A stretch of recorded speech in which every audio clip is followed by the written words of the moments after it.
शनिवार के दिन शनिवार के भगवान की कथा सुनने के लिए स्वयं काल के स्वामी भगवान शनिदेव है। पृथ्वी के हर प्राणी के लिखा जोखा करता है कर्मों के। सभी से निवेदन करते हुए उस के लिए अपने मन के शांत करके अपनी चिंता के अलग रख के पावन कथा के पूर्ण श्रद्धा से विश्वास के साथ धैर्य के साथ सुने। शास्त्रों में कहा गया है शनि देव के लोग अक्सर धन देने वाले देवता समझते हैं, लेकिन यह अधूरा शब्द है। शनि देव अनुयायी के प्रिय है, न किसी के पक्ष में होती है, न किसी से विरोध करती है, जीवन के कर्मों के फल देती है। जैसे बीज बोया जाता है वैसे ही फल करता है। तो जब मनुष्य अपने कर्मों के सुधारने के संकल्प करता है तो जब भी सबसे पहले शनि देव उसकी सहायता करता है। और कहा जाता है शनिवार के दिन कोई भी सच्ची मन से भगवान शनिदेव की पावन कथा के सुनते हैं, जीवन में जल्द मानसिक तनाव, आर्थिक संकट, पारिवारिक बार बार आने वाली का बधाई सब धीरे धीरे स्वयं दूर होने लगती है। शनि महाराज लेकिन क्रोध है, लेकिन हृदय बहुत उसके नरम है। दुख दे के सुख आती है। ये कथा केवल सुनने के लिए नहीं, आत्म चिंतक के भी है।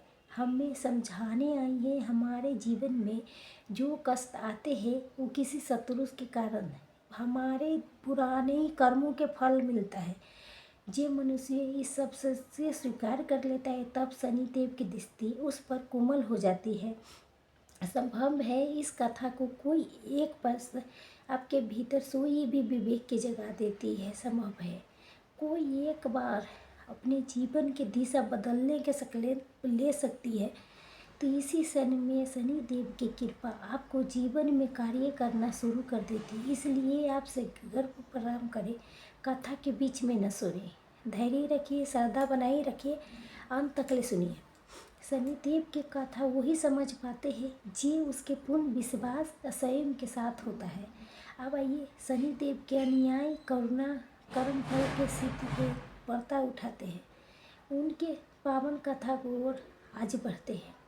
लेकिन आगे बढ़ने से पहले आप शनिवार के व्रत शनिदेव के एकांत गंभीर कल्याणकारी बात अवश्य बताना चाहती हूँ, जिससे हमारे धर्म कर्म विशेष कर्म गरुड़ पुराण में विशेष रूप में कहा गया है। गर्दों के आसान चाहे कोई भी व्रत कथा विशेष रूप से शनिवार के शनिदेव के कथा अगर बीच में छोड़ दिया जाए तो केवल उसके बीच में नहीं छोड़ना चाहिए। आधे संकुल के आधे माना संकुल के अधूरी कथा मन में भ्रम शंका अधूरा सब छोड़ देती है। शनिदेव ऐसी कर्मों के बहुत गहराई से दिखती है।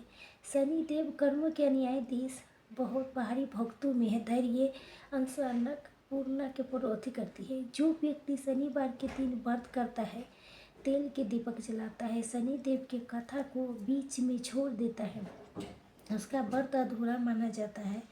अधूरा व्रत अभी अधूरा विश्वास, ये तीनों मनुष्यों के अपने लक्ष्य से भटका सकता है। तो आपसे निवेदन है आज शनिवार व्रत के पावन कथा को अंत तक ले जरूर सुने। ये केवल कहानी नहीं, बिल्कुल शनिदेव के द्वारा कर्मों के दंड है, जिसमें अपने बीते हुए कर्मों वर्तमान सोच भविष्य के अति में शुद्ध रूप से देख पाएंगे। एक कथा के कोई आपके भीतर धैर्य जगा देगी, आपको आपके किए के कर्मों के अभी शनिदेव की कृपा आप पर जीवन में धीरे धीरे उतरती है। यदि आप स्वयं को सच्चा मानते हैं, शनिवार के व्रत में होते समझते हैं, तो ये भी आपके धर्म बनता है। शनिदेव की दीक्षा को केवल अपने तक सीमित न रखें, उसके उस लोक तक ले पहुँचाए जो कष्टों से जूझ रही है, जो जीवन में बार बार बाधा आ रही है, जो बिना कार्य के उसे करने के वीडियो के लाइक ज़रूर कीजिए। अपने मित्रों परिवार को साथ साझा करें। हमारे चैनल को सब्सक्राइब करना नहीं भूलें। शनिदेव के कृपा धर्म की सच्ची कथाएं जीवन के सच्चाई पहुंचती है। आइए पूर्ण श्रद्धा प्रेम से विश्वास के साथ शनिवार के व्रत के भगवान की कथा दिव्य कथा की शुरुआत करते हैं। प्राचीन काल की बात है, भारतवर्ष के एक सुंदर समृद्ध राज्य थे। राजा अमर सिंह राज करते थे। जब अमर सिंह स्वभाव से बहुत अच्छा था, शूरवीर, प्रजा के ध्यान रखने वाला था। उनके राज्य में चारों ओर खुशहाली था। प्रजा अपने राजा को पिता तुल्य मानता था। राजा भी प्रजा को सुख के हमेशा खड़े रहते थे। राजा नमर सिंह के पत्नी के नाम था रानी नतनी सिंह। लक्ष्मी के स्वरूप था। ये बहुत पतिव्रती शांत महिला थी। ईश्वर के आराधना करती थी, दान में विश्वास रखती थी। उनका मानना था गृहस्थी की सुख शांति केवल राजा के बाहुबली से नहीं, ईश्वर की कृपा अच्छे कर्मों से बनी रहती है। शुरुआत में जब राजा रानी नंदिनी के जीवन बहुत प्रेम और सुहाग से बीत रहा था, राजा अपना राजकाज को बहुत जिम्मेदारी से समझा रहा था। सुबह होते ही दरबार में गई, जब मंत्री से विचार करके शाम को अपने परिवार के साथ समय बिताती थी। लेकिन कहते हैं ना, जब समय सदा एक जैसे नहीं रहता है, इंसान के जीवन में कब कौन मोड़ आ जाता है कोई नहीं जानता। राजा अमर सिंह के इस खुशहाल जिंदगी में पूरे बुरत संगत के ग्रहण लगने वाला था। कोई सन्नी बीतने वाला कि अमर सिंह की राजा से हो गए, भोग विलास में डूबे रहते तो वह राजा से संगत हो गया। राजा अमर सिंह के राज प्राप्त से मन उठ गया, पितरों के गलत आदमी के संगत में आ गया। राजा दारू के सेवन करते मित्रा के राजा ने इस मनोरंजन थकान मिटाने के साधन समझा। धीरे धीरे मित्रा की आदत बन गई। जो राजा कभी सूर्य उदय से पहले उठ के धर्मशाला जाती थी, भगवान के श्रवण करती थी, वो देर रात तक सेज कर में सोई रहती थी। रानी नंदिनी ने जब राजा के बदलाव देखा तो बहुत चिंता होने लगी। कई बार राजा को समझाने के प्रयास किया, लेकिन एक रात राजा अमर सिंह कम नशे में धूल होकर अपने कक्ष में आई तो रानी नंदिनी ने बहुत प्यार से उसके पैर दबाते कहा, महाराज आप किस राह पर चल पड़े हैं? मदिरा के ये नशा आपको शरीर अब ये दोनों के हानिकारी हैं। प्रजा के बीच अब कहाँ तहाँ के बात होने लगी है, आप इस बुरी आदत की छोड़ दीजिए। राजा अमर सिंह ने नशे में चूर होके बोला, नंदिनी तुम व्यर्थ चिंता करती हो, मैं राजा हूँ, ये सब भोग विलास राजा के लिए बने हैं। अब वही बात प्रजा के बात अति हो गई। तो यही बात कोई मेरे आवाज़ उठाने के साहस नहीं कर सकता। तुम राजकाज के बात छोड़ दो, अपने धर्म कर्म में निवास करो। रानी नंदिनी के मन खूबे अथी हो गया, शंका से कांपने लगा। फिर दिन बीतते गई, राजा की हालत बीतने दरबार और बुरा हो गई। कभी कभी नशे के हालत में दरबार में पहुंच जाती थी। फैसला बिना सोचे समझे लिए जाने लगे थे। जब राजा के सही सलामत उनके अपमान करने लगी, जो चपलूसी तो मदिरापान के तारीफ कर रही थी, राजा उन्हीं के ऐलान देती थी। राज की व्यवस्था मुरमुराने लगी। प्रजा धीरे धीरे खाली होता चला गया। राजा मदिरा नृत्य के अति शुरू कर दिया था। एक दिन शनिवार के पावन दिन था। रानी नंदिनी शनिवार के बहुत बड़ा भक्त थी। शनि देवान्यायी के देवता है, अगर कर्मों के हिसाब जरूर देगा। रानी के सपने में कुछ बुरे संकेत मिले थे। सी उसे बहुत घबरा गई थी। उस दिन सुबह उठ के रानी नंदिनी के कहा शनि देव के पूजा अर्चना की तैयारी की। मनी मनी शनि देव से प्रार्थना की उसके पति के बुद्धि के शुद्ध करे, उनके इस विनाशकारी रास्ते से आपस ले आए। पूजा के थाली सजा के रानी नंदिनी राजा अमर सिंह के पास गए। उस कुछ मित्रों के साथ में मदिरा पान कर रही थी। सुबह के समय था। राजा के हाथ में मदिरा के प्याला देख के रानी के हाथ जुड़ा के राजा से कहा, स्वामी आज शनिवार है, आज अन्याय के देवता शनिवार के दिन है, आप कुछ ना मने करें। कुछ पूजा रखवा रही हो, ये प्याला रख के मुझे साथ पूजा करने शनि देव के चरणों में शीश झुकाए, आशीर्वाद लीजिए, इसका मेरा बिगड़ता हालत सुधार सकता है। राजा अमर सिंह ने अपने मित्रों के सामने अपनी रानी की ये बात तो बिल लगी। मदिरा की नशा में उसका विवेक के पूरी तरह से हर लिया था। राजा के क्रोध में आके अपने हाथ के प्याला जोर से जमीन पर पटका खड़ी हो गई। रानी की ओर औरी उठाते कड़वे शब्द में कहा, रानी तुम मुझे सिखाओगे मुझे क्या करना है क्या नहीं करना है। तुम मुझे साधारण देवता के सामने झुकने के लिए कह रही हो। मैं राजा अमर सिंह हूँ, मैं किसी के सामने नहीं झुकती हूँ। इस सनी के उसके मुझे राज पर दिया है। इस सनी ये मेरे माँ बहुबल कमी के, जाओ यहाँ से। अपनी उस देवता की पूजा तुम खुद करो, मुझे मेरा आनंद में बाधा मत डालो। रानी नंदिनी की आंखों में आंसू आ गए। कांपते स्वरूप में कहा, स्वामी शनि देव के अपमान मत कीजिए। कर्म फल देता है, उनका बहुत बहुत राजा के उसके धुन में मिटा देती है। वो अहंकार विनाश के शरीर है, कृपा शांत हो जाइए। असामा मांग लिए। अहंकार राजा के साथ में आसमान में थे। जहर से जहर कहा, अहंकार मेरा स्वाभिमान है। सुन लो नंदिनी, अगर तुम्हारा शनि देव में इतना शक्ति है तो कह दो उनसे, मेरा जो बिगाड़ना है बिगाड़ ले, मैं किसी से नहीं डरता। इतना कह के राजा ने वहाँ रखे हुए पूजा के थाली पैर के ठोकर मार दी।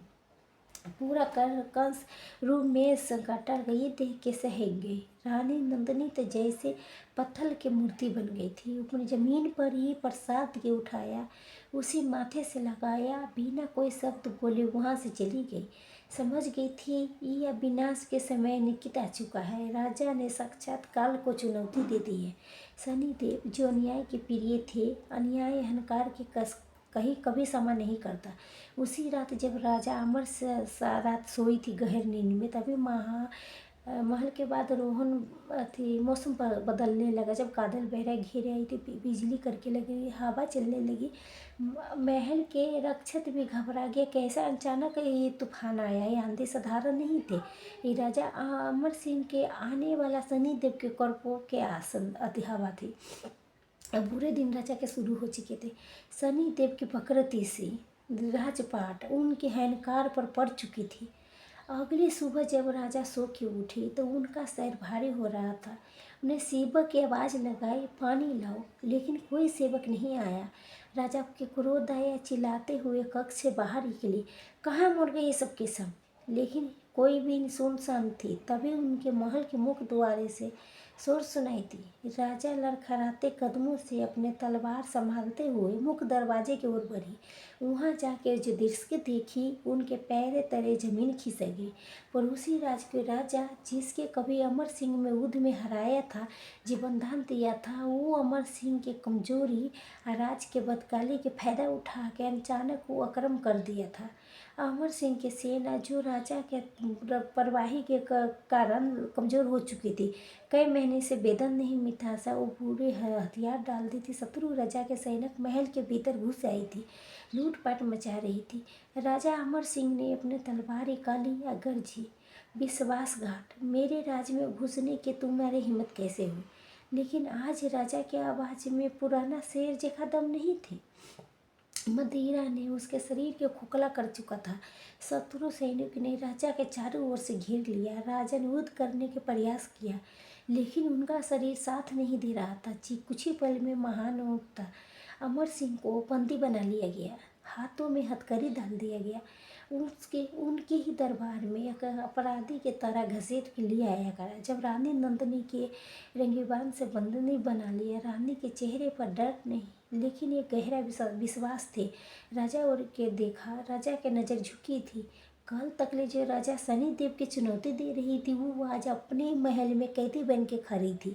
शत्रु राजा ने अमर सिंह के सिंहासन पर बैठ के हंसते हुए कहा, अमर सिंह, सुना है तुम्हारा मदिरा बहुत पसंद है। देखो तुम्हारी लत ने तुम्हें कहाँ से कहाँ पहुँचा दिया। आज से ये राज मेरा है। तुम अब राजा नहीं, एक भिखारी हो। शत्रु राजा ने आदेश दिया कि अमर सिंह के नंदिनी की रात से वस्त्र उतार जाए, फटे पुराने कपड़े पहना दे के रात से बाहर निकाल दिया जाए। राजा अमर सिंह के लिए मृत्यु से बहुत बड़ा भारी दंड था। जो प्रजा पर राज करते थे, उसी प्रजा के सामने उसके कमानी किया जा रहा था। सबसे दुखद बात तो ये थी, प्रजा भी उसके दशा पर आंसू नहीं बहा रही थी।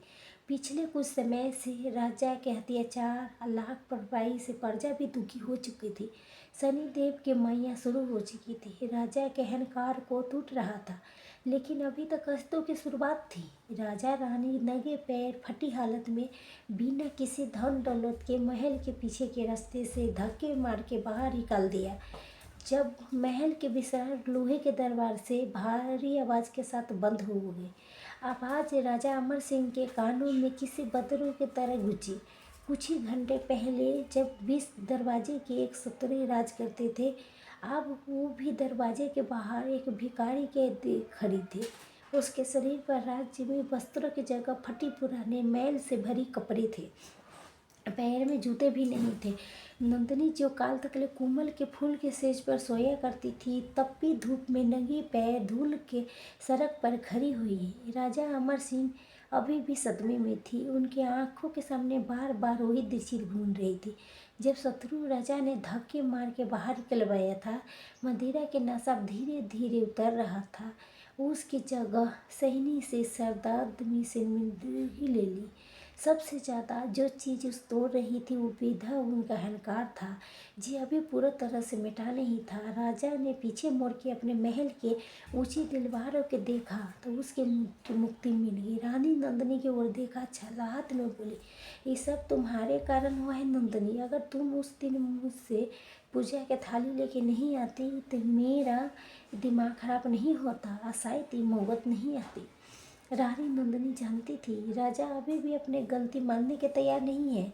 अभी भी शनिदेव के प्रकोप के स्वरूप मात्र समझ रही है। रानी ने सर स्वर में कहा, स्वामी, दोष किसी और के नहीं, हमारे समय कर्मों के हैं। अभी भी समय है, शनिदेव से मनी मनी क्षमा मांग लीजिए। जो कुछ हो रहा है साधारण नहीं। एक ही रात में इतना विशाल साम्राज्य हाथ से निकल जाना, ये कोई ईश्वर संकेत है। नफरत से मुंह फेर लिया। अब फिर बोली, चलो यहाँ से, मुझे यहाँ एक पल नहीं रुकना। कई दूसरी राज्य में जाएंगे, मेरी कई मित्र राजा है, मदद जरूर करेंगे। जब सेना लेके आऊँगा अपना राज आपस छीन लूँगा। राजा अमर सिंह रानी नंदिनी ने वहाँ से चलना शुरू कर दी। नगर की सीमा खत्म होते ही घना जंगल शुरू हो गया। दोपहर के चिलचिलाते धूप सेक पे थे। राजा जिन्हें जीवन में कभी धूप के तपे नहीं झेली थी, आज नंगे पैर अंगारों जैसे तपती जमीन पर चल रही है। थोड़ी दूर चलने पर उनके कोमल पैर में छाला पड़ गई। कंकर पत्थर उसके पैरों में चुभने लगी। हर कदम पर एक आहट निकलती थी। रानी नंदिनी जो बहुत कोमल थी, अपने पीड़ा छुपा के राजा के हाथ थामे चल दी। जानती थी कि राजा शारीरिक करेज से ज़्यादा मानसिक करेज से गुजर रही है। मदिरा के लत के कारण राजा के शरीर काँप रहा था। उनके तलब लग रही थी, लेकिन यहाँ जंगल में पानी की एक बूंद नसीब में नहीं था। मदिरा तो बहुत दूर की बात। चलते चलते शाम होने के आई। भूख प्यास से बुरा हाल था। राजा के गला सूख के कटा हो चुका था। राजा ने लड़खड़ाते हुए कहा, नंदिनी, आप मुझसे चल नहीं जाएगा, चल जाइए का मुझे पानी चाहिए। मेरे प्राण कन तक ले आ गई। रानी चारों ओर नजर दौड़ाई। दूर उसके कुछ चमकता हुआ दिखाई दिया। वो बोली, स्वामी, धैर्य रखिए, सामने मुझे कोई सरोवर दिखाई दे, मैं वहाँ जाके अपनी प्यास बुझा सकते हैं, थोड़ा विश्राम कर सके। जब पानी के आस में राजा के पैरों में जैसे जान आ गई, नगराते हुए तेजी से सरोवर के वहाँ गया। सचमुच एक सरोवर था जहाँ साफ पानी भरा था। वहाँ खुशी से पागल हो गई। किनारे पर पहुँचे, बिजली में पानी भरने के लिए उतरी। तभी एक चमत्कार हुआ। जैसे राजा पानी के छूने के लिए हाथ बढ़ाया, जैसे सरोवर के पानी देखते देखते कीचड़ में बदल गया। पानी के सर नीचे चला गया। अब वहाँ के बाद दलदल असरे हुए पत्ते हो गए। उसमें से इतना बदबू आने लगा कि खड़ा रहना वहाँ मुश्किल हो गई थी। राजा हट पड़ कर रह गई। अपनी आंखें मिली, क्या माया है, अभी तो यहाँ साफ पानी था।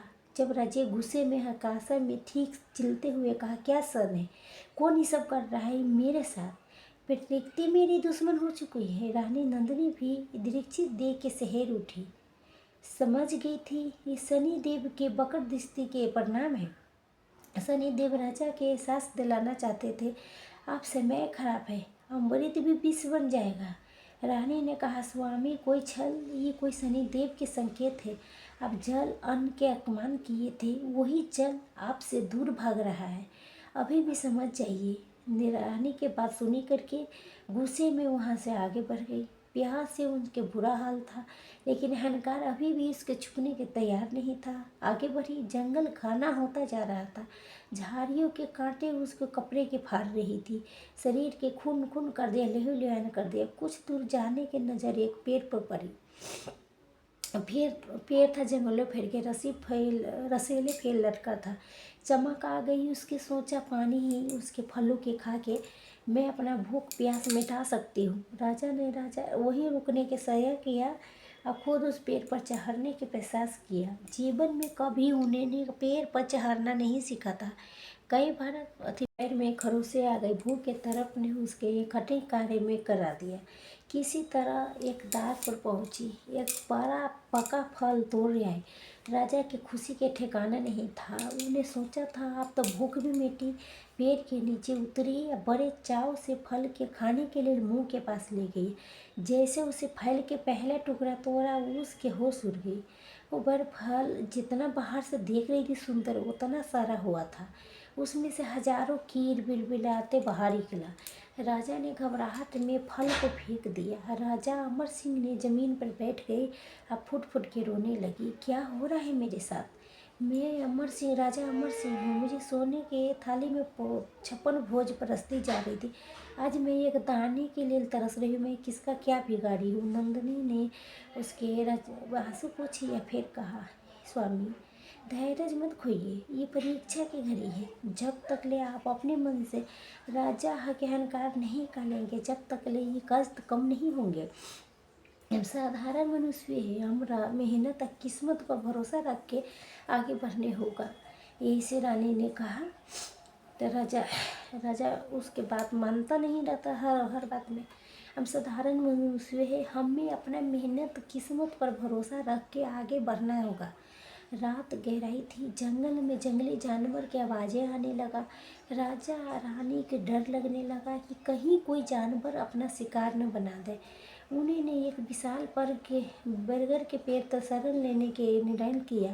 रात राजा के जीवन से भयानक रात थी। मच्छरों के भरपूर, जमीन की कठोरता, भूख प्यास के तरफ, जंगली जानवर के भय। राजा पूरी रात करवट बदलते ही उन्हें अपने मखमली सेज को दस दासी की याद आ रही थी। उधर शनि देव अपनी भी राजा की परीक्षा ले रही थी। वो देखना चाहती थी कि राजा कब अपने भूल स्वीकार करेगा। अगली सुबह जब राजा की आँख खुली तो उसका शरीर अकड़ गया था। भूख प्यास से लत भर बेहोश हो गई थी। रानी नंदिनी ने कहा, स्वामी इस जंगल में हमें कुछ नहीं मिलेगा। मुझे यहाँ से निकल के किसी पास के नगर गांव में जाना होगा। शायद वहाँ कोई काम मिल जाए, कोई हमारे सहायता कर दे। राजा ऊंचे मन से हामी भरी। इतने कमजोर थे कि उनमें बहस करने की ताकत नहीं थी। वो दोनों फेर से चलने लगी। कई घंटे के सफ़र के बाद जंगल खत्म हुआ। उसके दूर नगर एक दिखाई दिया। नगर के उसके अपने राज के नहीं, पड़ोसी राजा के एक हिस्सा था जिसका नाम था चंदनपुर पहुंच के राजा ने राहत की सांस ली। वहाँ सोचा कि यहाँ कोई न कोई उनकी मदद जरूर करेंगे। राजा के वेशभूषा यही सी थी कि कोई उसके पहचाने नहीं सकता था। और राजा अमर सिंह है, एक भिखारी से भी बेहतर लग रही थे। बाल बिखरे, दाढ़ी बड़े बड़े, कपड़े फटा हुआ, शरीर पर कोई मिट्टी के धूल की परत। नगर के प्रवेश द्वार पर पहुँच के राजा ने देखा वहाँ एक लंगर चल रहा था। गरीब के भोजन बांट रहा था। राजा जो कभी दान देती थी, वो अपनी भूख मिटाने के लिए उसके कतार में खड़ी हो गई, मजबूर हो गई। मांग पर बहुत चोट था, लेकिन पेट के आगे बड़ी होती है। कतार में अपने बारी की इंतजार करने लगी। जैसे उसके बारी आई और उसे भोजन लेने के हाथ बढ़ाया, तभी वहाँ एक पागल सांड घुस आया। सांड ने वहाँ हमकर धक्का मचाते इधर उधर भागने लगा। सांड सीधा ने राजे के वहाँ दौड़ा। बचने के लिए छलांग लगाई, लेकिन धक्का मुक्की में भोजन के पात्र जमीन पर गिर गया और सारा भोजन मिट्टी में मिल गया। सांड ने उस खानों को रोक दिया। राजा जमीन पर गिरे हुए मिट्टी से भोजन के देखते रह गई। आंखों से आंसू बहने लगी। समझ गई शनि देव के उनके कितना अति से आसानी से एक दाना नहीं मिलने देगी। राना नंदिनी ने उठाया, एक और ले गई। उसके पागल भिखारी समझ के वहाँ से भगा दिया। भागो यहाँ से, चलो मनुष्य कहाँ के आते, हमारे हंगामा मच गए।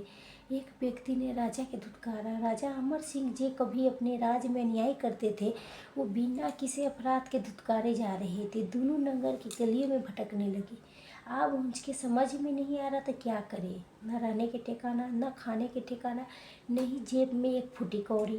राजा ने रानी से कहा, नंदिनी, मुझे बहुत शर्म आ रही है। मैं तुम्हें सुखी रखने के वचन दे के लाया था, आज मैं तुम्हारा 2 वक्त के खाना भी नहीं दे रही हूँ रोटी।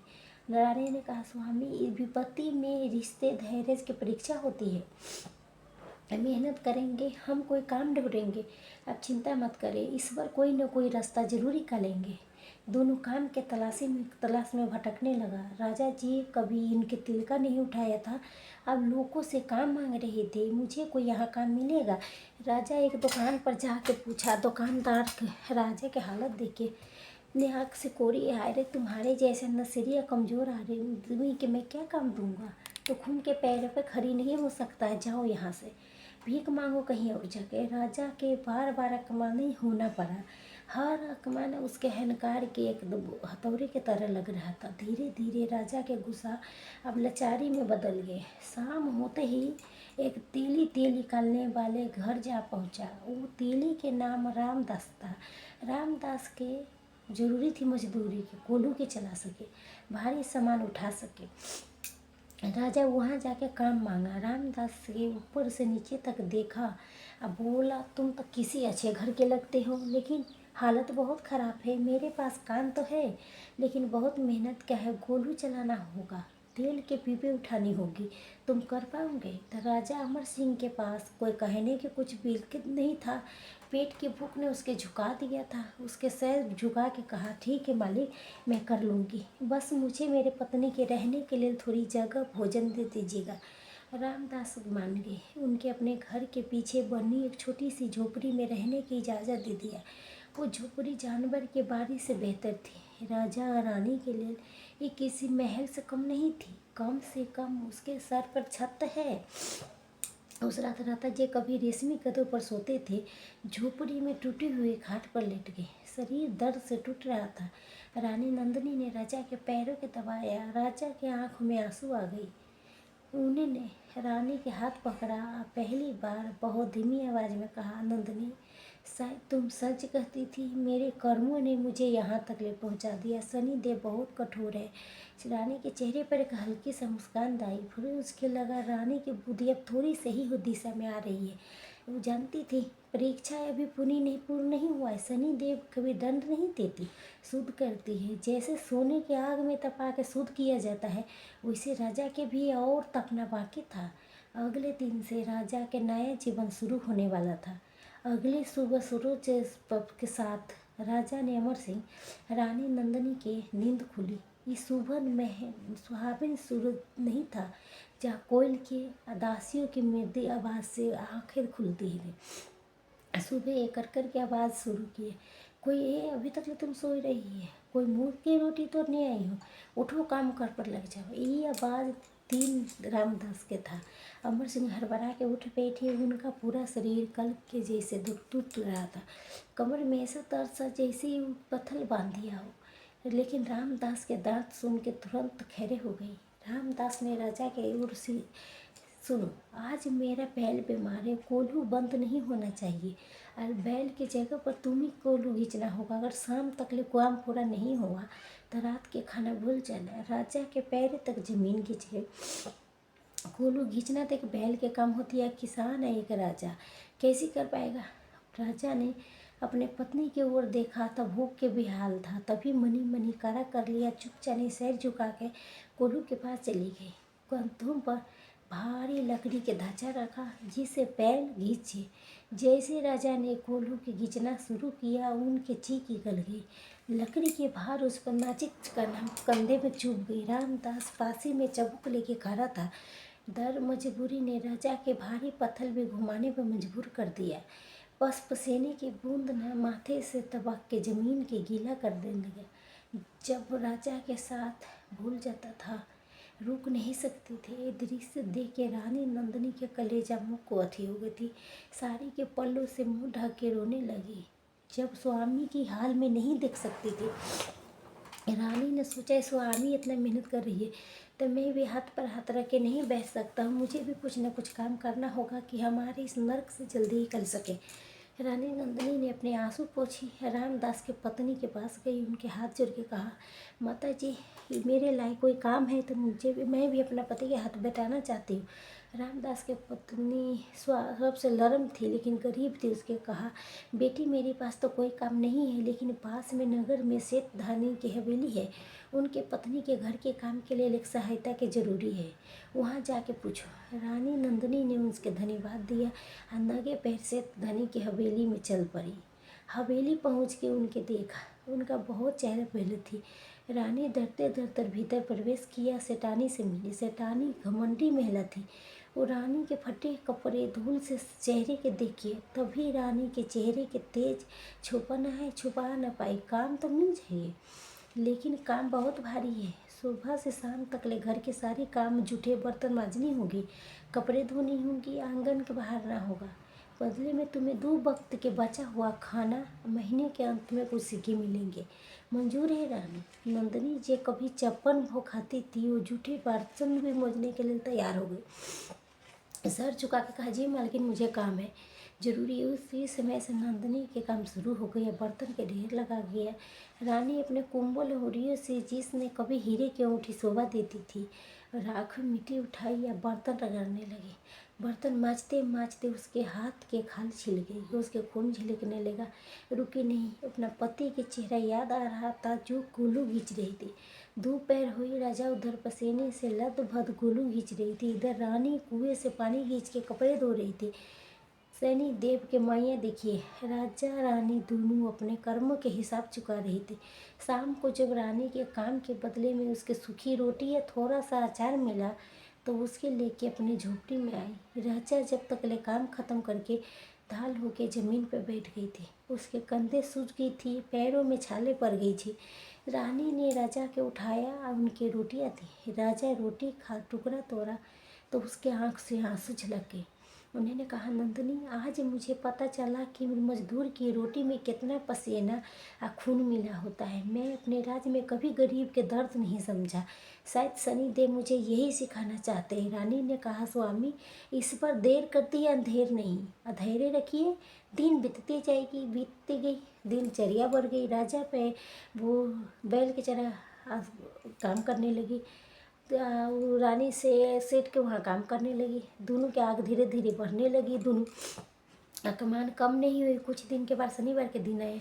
रानी नंदिनी ने सोचा शनिवार है तो शनि देव की पूजा करनी चाहिए। पूजा करने के लिए न उसका तेल था, न काला कपड़ा था, न ही कोई पैसा। रानी सेठानी के घर पर काम करते हुए मनी मनी शनि देव के श्रवण किया। उस दिन सेठानी नहाने के लिए अपने कक्ष में गई। नहाने से पहले सेठानी ने अपना 9 लाख हार, मोतियों के माला उतार के खोटी दीवार में कील पर टांग दी। सेठानी ने स्नान करके चले गए। स्नान में केवल रानी नंदिनी थी, उस फर्श पर पोछा लगा रही थी। तब विचित्र घटना घटी। शनि देव के मैया से जिस पर खुटी पर हार को निकल गई। दीवार हार के अपने अंदर समा ली।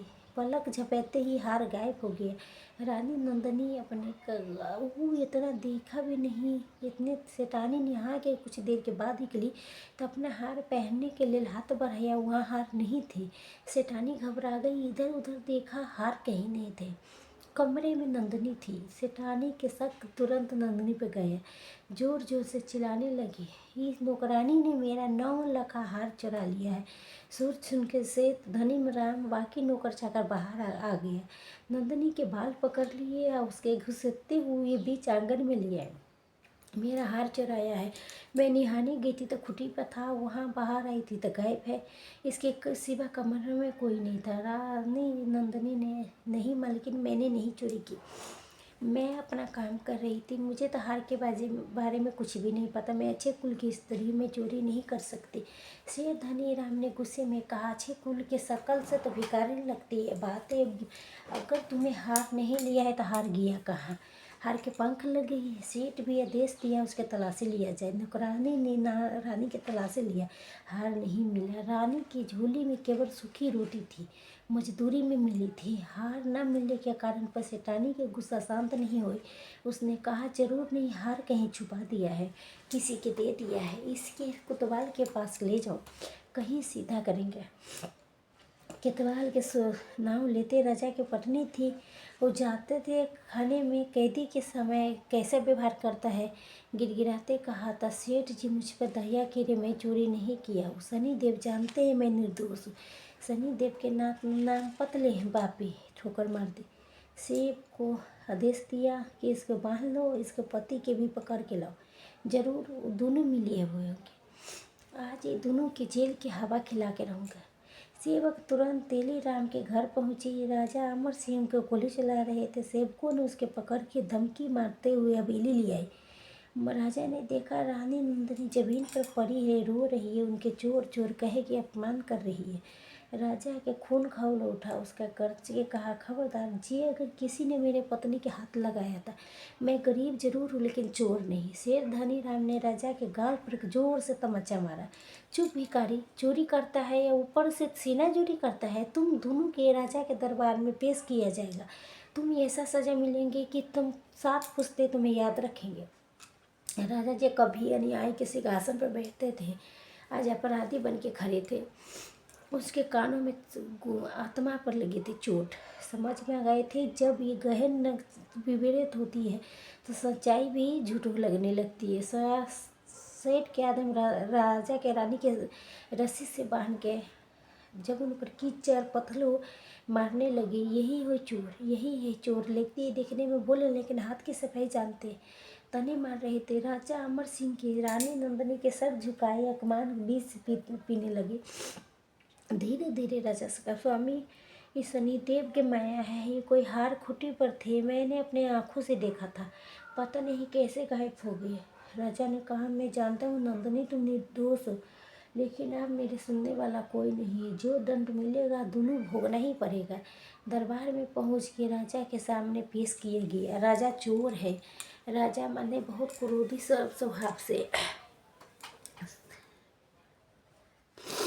राजा दोनों ने झूठी कहानी कही, बिना पूछ जांच किए रे गवाही पर फैसला सुना दे।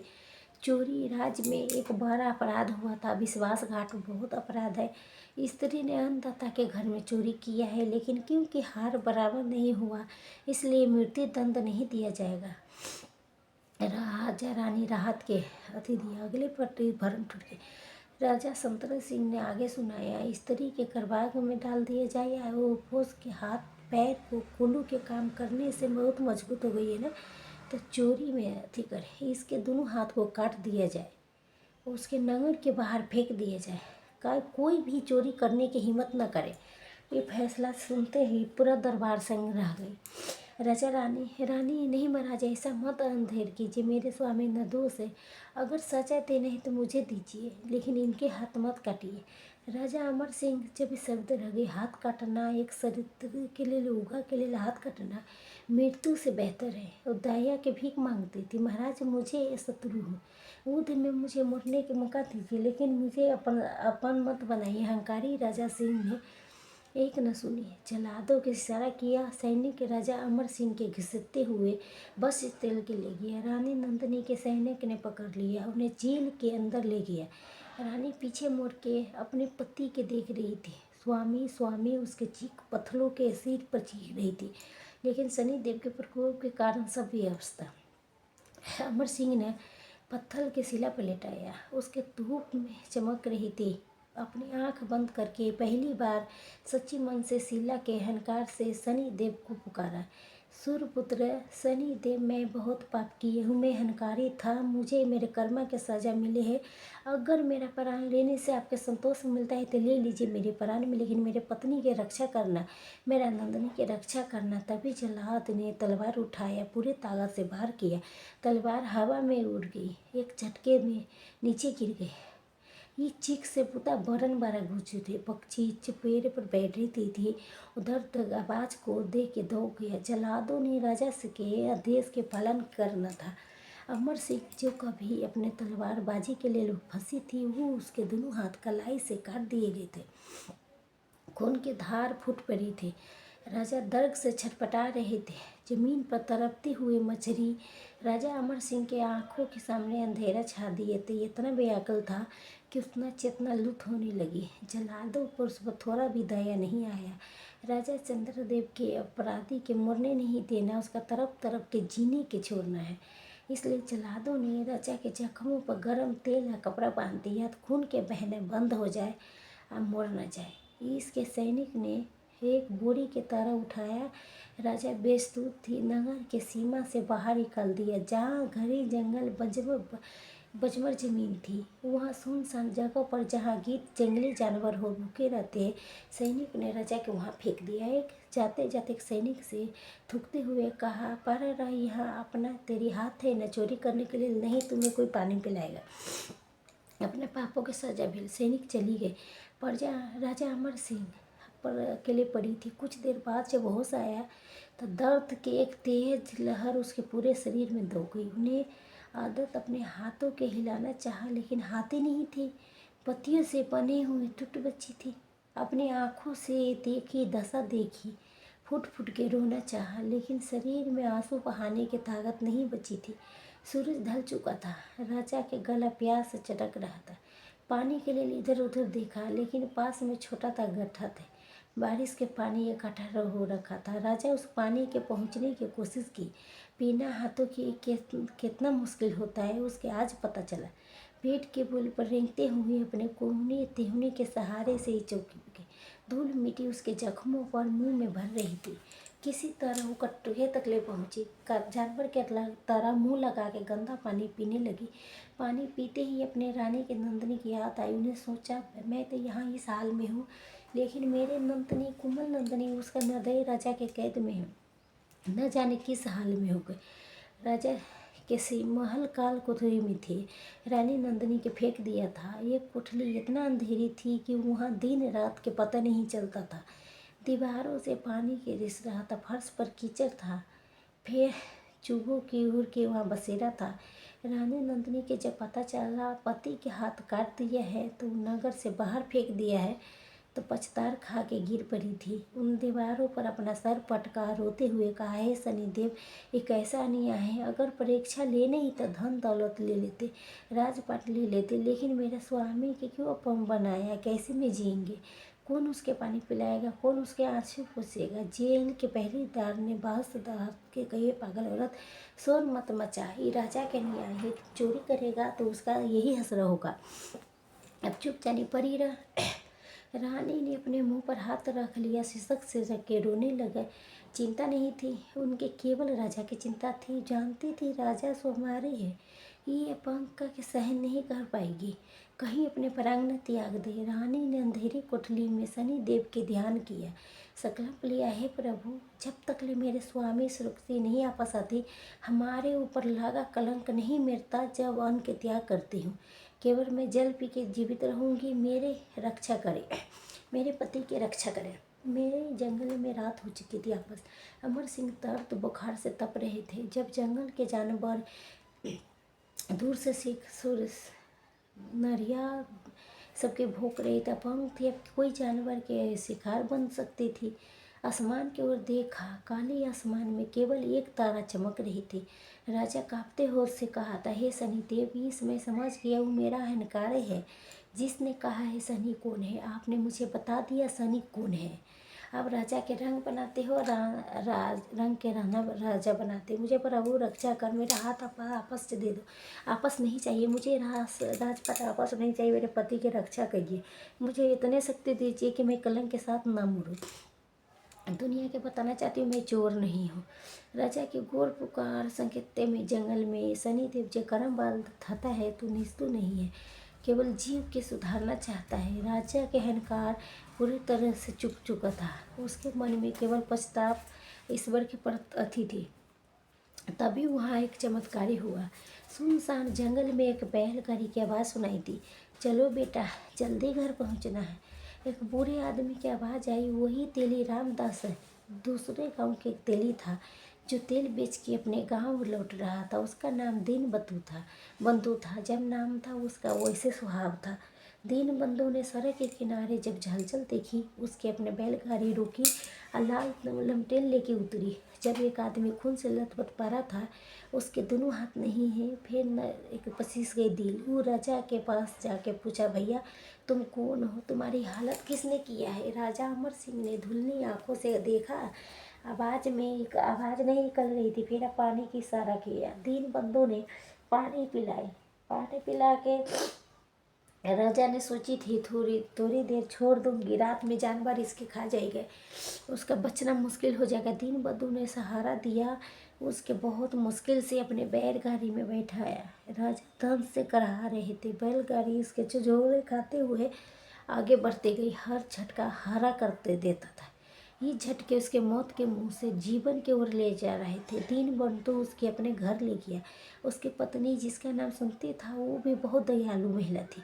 जब राजा की दशा देखी तो रो पड़ी। वो तुरंत गर्म पानी किया और राजा के घाव के साफ किया, जड़ी बूटी की लेप लगाई। राजा बेहोश थे, कई दिन में बुखार में तप रहे थे। दोनों व्यक्ति ने सेवा सहित बेटे की तरह किया। नहीं पता था कोई राजा है, उनके बस एक निशान के नाते सेवा किया। एक हफ्ता में उसका सुधार हुआ, दोनों बुखार उतरा, आंखें खोला। एक साधारण व्यक्ति साफ सुथरे घर में है, जख्मों पर पट्टी बांधा था। दीन बंधु ने राजा के होश में देख के खुशी जताई। भगवान के लाख लाख शुक्र है तुम बच गए बेटा, हमें तो लगा था तुम नहीं बच पाओगे। राजा ने नम आँख से पूछा, बाबा आप कौन है? आप मुझे जैसे अभागे कि क्यों बचाया? मैं मरने के लिए छोड़ा गया था। दीन बंधु ने कहा, बेटा मरने वाला से बचाने वाला बड़ा होता है। शनिदेव की कृपा से तुम बच गए, अब तुम आराम करो। राजा अमर सिंह के जो जीवन बच गए थे, उसके तो जीवन का अपन थे, कुछ खा नहीं सकते थे, पानी भी नहीं पी सकते, बहुत कष्टदायी है। उसके कुछ दिन और बीते, राजा के घाव भरने लगा। राजा दीन बंधु से कहा, बाबा आप मेरी जान बचाइए, मैं आपकी ऋणी हूँ, मैं आप पर बोझ बन के नहीं रहना चाहती हूँ, मैं कुछ काम करना चाहती हूँ। दीन बंधु ने आश्चर्य से पूछा, बेटा तुम्हारा हाथ नहीं है, तुम क्या काम कर सकते हो? राजा एक बार सोचा था, बाबा मेरे हाथ नहीं है, मेरी आवाज़ तो अभी सलामत है, मैं आपको बैलों के हाँक सकता हूँ, कोल्हू पर बैठ के बैल के निर्देश दे सकता हूँ, वो देखभाल कर सकता हूँ, वो मैं गीतों के माध्यम से काम में आपके मन लगा सकता हूँ, कृपा मुझे काम दीजिए, मुझे लगेगा मैं भीख पर बल रहा हूँ। दीन बंधु ने राजा के स्वयं देख के गदगद हो गया। उसके, ठीक है बेटा, आज से तुम मेरे कुली की जिम्मेदारी समझो, तुम बैलों की निगरानी रखना। इस तरह से राजा जी कभी सिंहासन पर बैठ के हजारों लोग के भाग्य लिखता था, वो अब तेली के घर कोल्हू पर बैठ के बैल के हाँकने के काम करने लगा।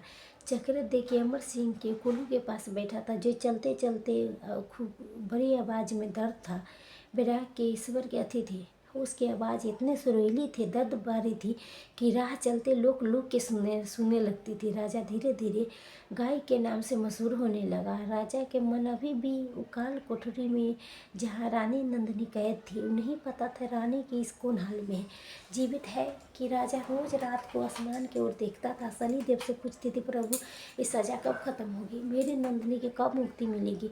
उसे जेल में नकदी के सुख के काटा हो चुका था, कपड़े ताल ताल हो चुका था, आंखों के तेज और बढ़ गई थी। वो नैतिक शरीर के शनिदेव के मंत्र के जाप करती रहती थी।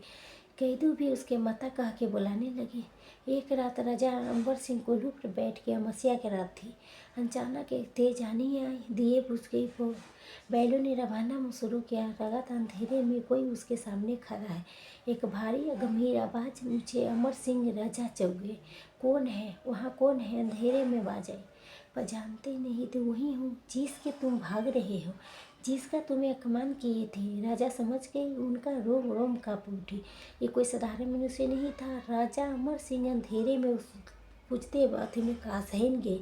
आवाज़ किसी साधारण मनुष्य के नहीं थे, उसमें बादलों जैसे गर्जना थे, सागर जैसे गहराई थी।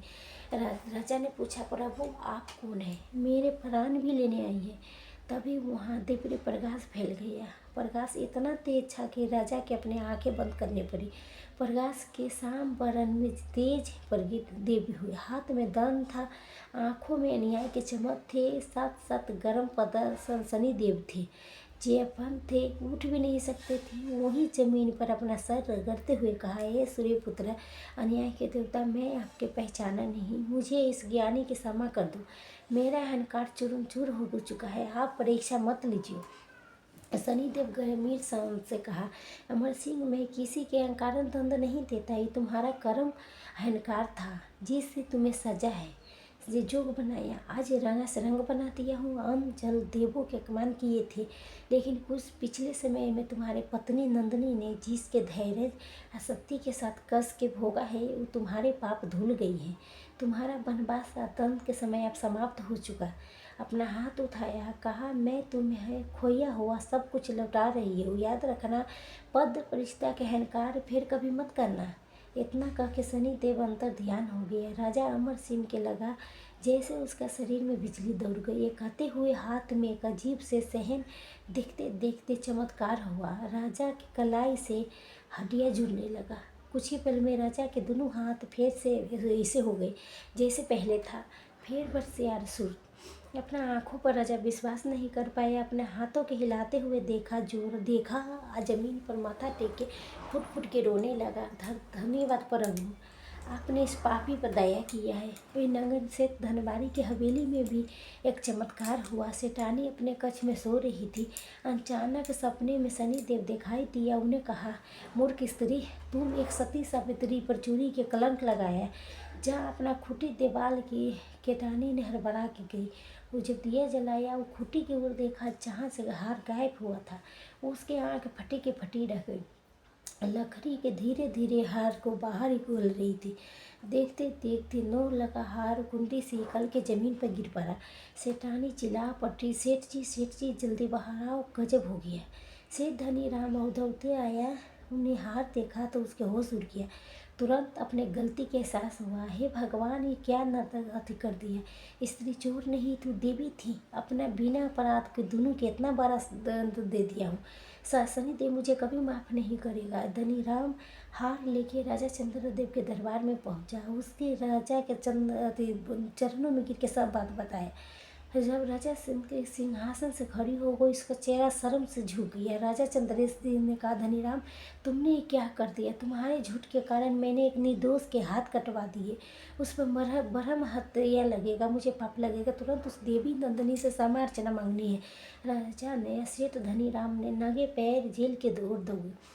जेल के दरवाज़ा खोली अंदर गई। अंदर रानी नंदिनी अभी भी शनिदेव के ध्यान में बैठी थी। उनके चेहरे पे एकदम तेज था। चंद्र सिंह ने पैर में गिर के कहा, माता, मुझे क्षमा अर्चना कर दे, मैं अपराधी हूँ। आपका हार मिल गया है, आप निर्दोष है। रानी नंदिनी ने अपनी आंखें खोली, क्रोध किए, शांत भाव से कहा, हे राजन, आपका कोई दोष नहीं, ये सब समय के चक्र था। मुझे अपनी चिंता नहीं थी। मेरे पति के किस हाल में उस नगर से बाहर फेंकवा दिया, तो मुझे उसके पास ले चलिए। राजा चंद्र सिंह ने कहा, माता, मैं बहुत बड़ा पाप किया, उनके हाथ कटवा दिया हूँ, पता नहीं जीवित है कि नहीं है। ये सुन के रानी के दिल बैठ गया, लेकिन शनिदेव पर भरोसा भी था। वो बोली, नहीं प्रभु, मेरा इसे नहीं होने देना। चले ढूंढते हैं। पूरे राज दरबार, सैनिक सहित की नंदिनी सब दौड़ गया। गांव के अथी निकल गया नंगर में। ढूंढते ढूंढते तेली तिल बंधु के घर पहुंचा। वहाँ लोगों की भीड़ जमा थी। भीड़ के बीचों बीच एक व्यक्ति खड़ा था जो सूर्य आवाज में शनिदेव के भजन गा रहा था। लोग मंत्र मुक्त होकर सुन रहे थे। रानी नंदिनी ने आवाज़ पहचान लिया। दौड़ते हुए उस चीर के आगे बढ़ी। जब दृश्य देखी सभी होती लगी। राजा अमर सिंह खड़ा होकर उसके दोनों हाथ सही सलामत थे। राजा चंद्र सिंह ने हैरानी से पूछा, ये कैसे संभव है। मैं अपने आँखों से इसके हाथ करते दिखी थी। राजा अमर सिंह के नंदिनी के देखा, गले लगा लिया। दोनों की आंख से खुशी के आंसू झलकने लगी। राजा ने सबके बताया था शनिदेव ने साक्षात दर्शन देके उसके हाथ ठीक किए थे। ये सुन के राजा चंद्रदेव ने, सेठ धनीदेव ने, वहाँ जितना मौजूद सभी लोग ने अमर सिंह के चंद्रों में गिर गया। राजा ने कहा, महाराज मैं अमर सिंह, आप महान हैं, आप ईश्वर की विशेष कृपा है, मैंने आपके अपमान किया था, मुझे जो चाहिए दंड दीजिए। राजा ने अमर सिंह उठाया, गले लगाया। राजा ने, मुझे तब भूल तो मनुष्य से होते हैं, जब समय खराब होता है तो बुद्धि भी काम नहीं करता है, माफ़ किया मैंने आपके। आप गलतियों के परीक्षा के रूप में अपना सेना पूरे अमर सिंह की दे दिया। महाराज चलिए, मैं आपके राज आपस दिलवाएंगे। एक विशाल सेना के साथ राजा अमर सिंह ने रानी नंदिनी अपने राज की ओर गए। जब शत्रु ने देखा अमर सिंह आपस आ रही है, सबके साथ विशेष सेना है, सबसे बड़ी बात शनि देव के आशीर्वाद उसके साथ है, तो बिना युद्ध किए पिछले दरवाजे से भाग गई। राजा अमर सिंह के नारायण राज्य में अपना भव्य स्वागत हुई, प्रजा फूल बरसाई। राजा सिंहासन पर बैठते सबसे पहले मंदिरा जुबे पर पूर्ण बंद लगाए। राज में घोषणा करवाई कि हर शनिवार के दिन शनि देव की पूजा होगी और गरीबों के भोजन कराया जाएगा। राजा ने रानी ने अपना शेष जीवन बहुत धर्म अन्याय के साथ बिताया, उन्हें कभी हनकारा नहीं किया। समझ गए थे जीवन में सुख दुख छाँव के तरह आते जाते रहते हैं। जो ईश्वर पर भरोसा रखता है, सत्कर्म करता है, उनका अंत हमेशा होता है। तो दोस्तों, यही कहानी से हमें ये शिक्षा मिलता है कि कभी अपने पद धन शक्ति के अहंकार कभी नहीं करना चाहिए। समय सबसे बलवान होता है, जो राजा के रंग बना देता है, राजा के रंग के राजा बना देता है। कभी कठिनाई आता है तो घबराना नहीं चाहिए, ईश्वर पर विश्वास रखना चाहिए, अपना कर्म के सुधारना चाहिए। शनि देव सीधे दंड नहीं देती, अन्याय करती है, सुधरने वाला के फट से पहुँचा देती है। जय शनिदेव भगवान की जय हो।